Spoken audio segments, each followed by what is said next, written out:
Gratitud o incertidumbre.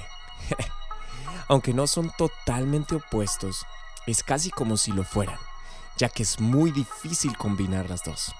Lo opuesto de la gratitud es la ingratitud, que usualmente está alimentada por la incertidumbre, la falta de seguridad, de esperanza o como lo llama la Biblia, la falta de fe. Probablemente al iniciar desde cero un nuevo proyecto o un nuevo proceso, después de haber visto un tremendo milagro, podría haber una sensación agridulce. En el episodio de hoy aprenderemos una gran lección acerca de la adoración. Bienvenidos una vez más, yo soy César Méndez y este es el podcast Entre Palabra y Canciones de la serie Actos de Adoración.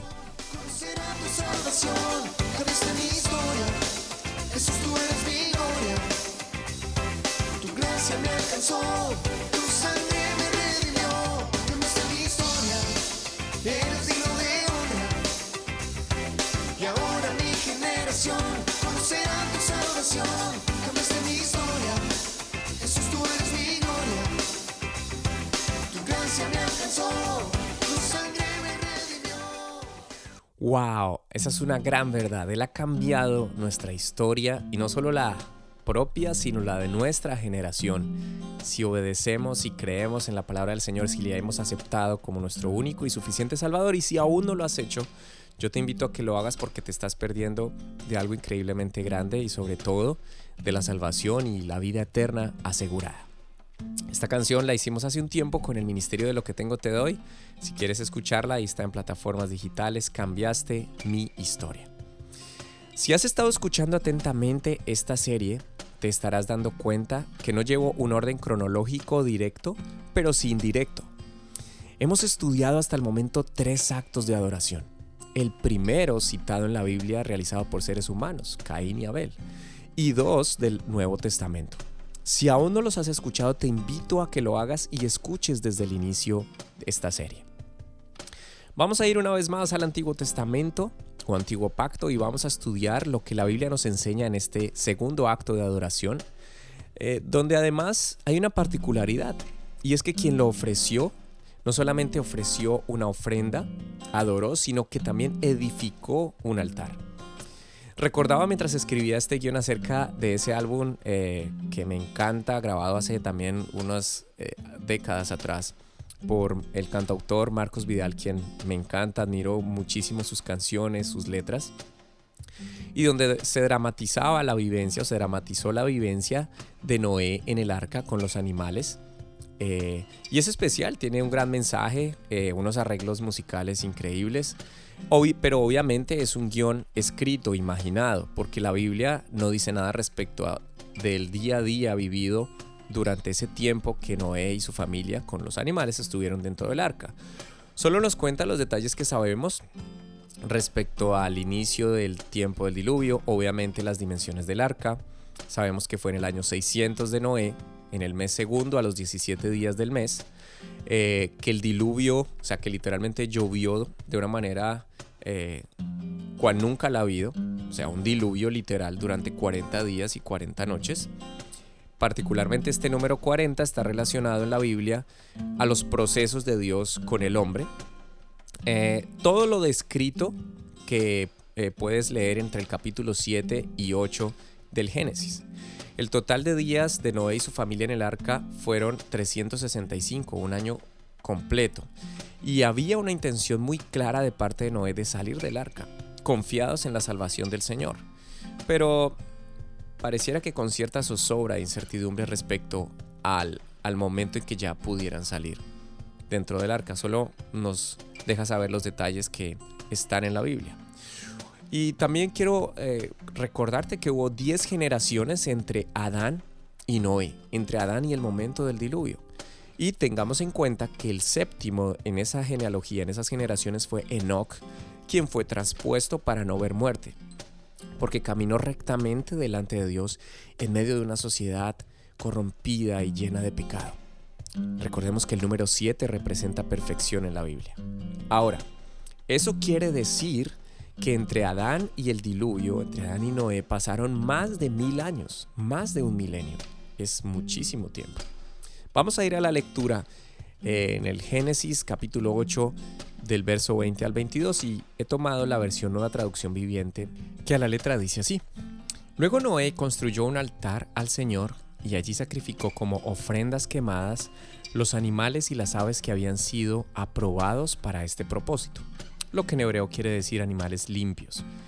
Al Señor le agradó el aroma del sacrificio y se dijo a sí mismo: nunca más volveré a maldecir la tierra por causa de los seres humanos, aun cuando todo lo que ellos piensen o imaginen se incline al mal desde su niñez.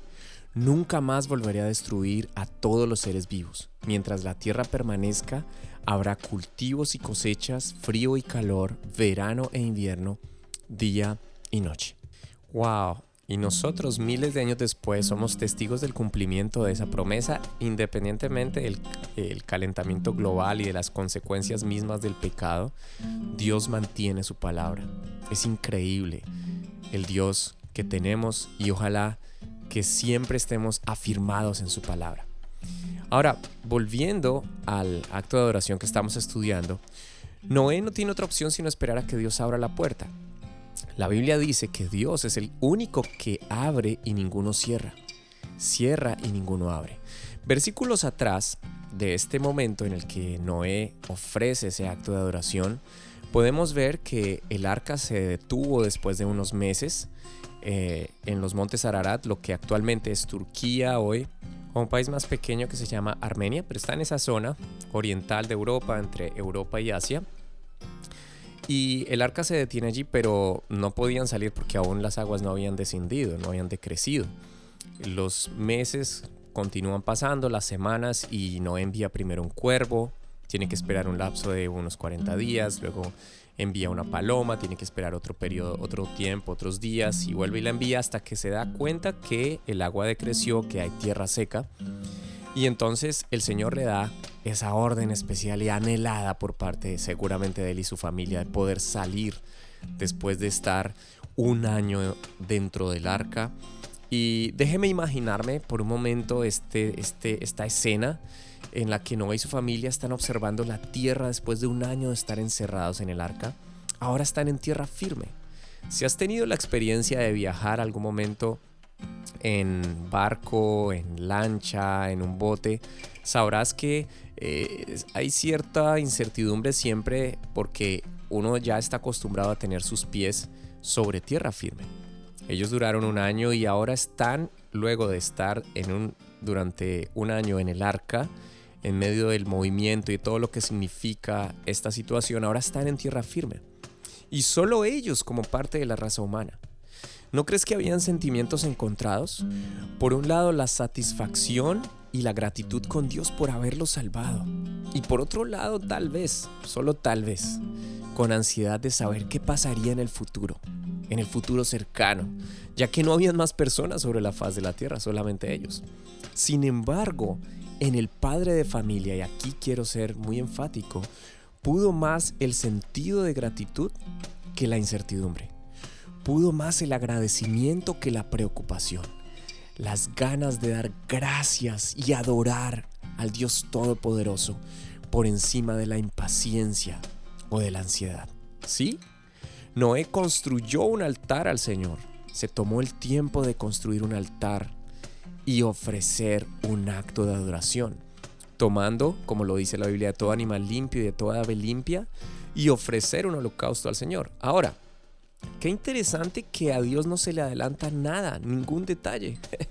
Pues la orden para Noé respecto a los animales limpios, y lo puedes leer en los capítulos anteriores, era que llevara en el arca 7 parejas de cada especie de estos animales, que de alguna forma ya se sabía que eran los animales limpios, o tal vez Noé lo aprendió luego.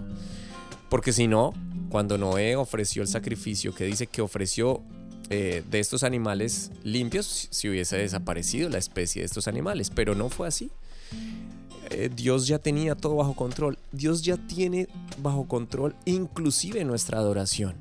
Ahora, no me malinterpretes, porque la Biblia es muy clara en decir que Él busca adoradores que lo hagan en espíritu y en verdad. Y también dice que nos dio libre albedrío.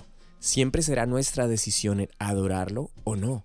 Ahora, como resultado a este acto de adoración viene esta respuesta inmediata. No sé No lo sé, solamente Dios lo sabe, si su respuesta hubiera sido la misma sin este acto de adoración. Pero lo que sabemos es que está este acto de adoración y luego Dios dice que percibió con olor grato esta ofrenda. Como lo dice en el versículo 21 del capítulo 8 de Génesis. En la versión Reina Valera dice: y percibió Jehová olor grato. Y entonces dijo en su corazón las palabras que ya leímos, y esa promesa y ese pacto. Y además no solamente comunica su dictamen, no más este tipo de juicio, sino al contrario, gracia y misericordia para la humanidad. Y luego la confirmación del pacto de una manera detallada en el capítulo 9 del Génesis. Personalmente he sido testigo del obrar de Dios y del mover de su espíritu. Pero a veces es difícil adorar cuando la respuesta, tal y como la pedimos, no llega. O por lo menos no llega en el momento nuestro, sino en el momento de Dios. Y la pregunta es, ¿qué puede más en nosotros? En ese pulso que se presenta de fuerza, ¿qué gana? ¿La gratitud? ¿El agradecimiento y las ganas de adorar? ¿O puede más la incertidumbre, la duda, la ansiedad, la frustración o todo este cúmulo de emociones que a veces se presenta en nuestro corazón en medio de las situaciones que vivimos a diario, o de algún proyecto que debes iniciar, o de algún proceso que se dio de manera abrupta y debes iniciar desde cero? Bueno, Noé nos da una gran enseñanza. En la palabra de Dios encontramos que pudo en él, como padre de familia, más este sentimiento de gratitud, este sentir de adorar a Dios, de darle lo mejor, edificar un altar. Y antes de iniciar un nuevo proceso, de saber cuál es el primer paso, de escribir una planeación, adoró. Y lo hizo de tal forma que está registrado en la Biblia. Y luego viene un pacto que Dios hace con el hombre de una manera impresionantemente grande, que se ha transmitido de generaciones a generaciones. Aún hoy somos testigos. En versículos posteriores dice que Él colocó su arco como señal. No sabemos si exactamente el arco iris ya existía, pero cada vez que lo veas, qué bueno que recuerdes, wow, unas horas antes, Noé, hubo un hombre y una familia que tomó la decisión de adorar y dar gracias. Esto es maravilloso que podamos hacerlo, el sentido de agradecimiento, las ganas de adorar, siempre que puedan, mucho más por encima de la frustración, de la ansiedad o la desesperación. Y veremos seguramente la gloria de Dios y el obrar de su poder en nuestras vidas. Esto es la serie Actos de Adoración del podcast Entre Palabra y Canciones. Paz del Señor para todos. Chao, chao.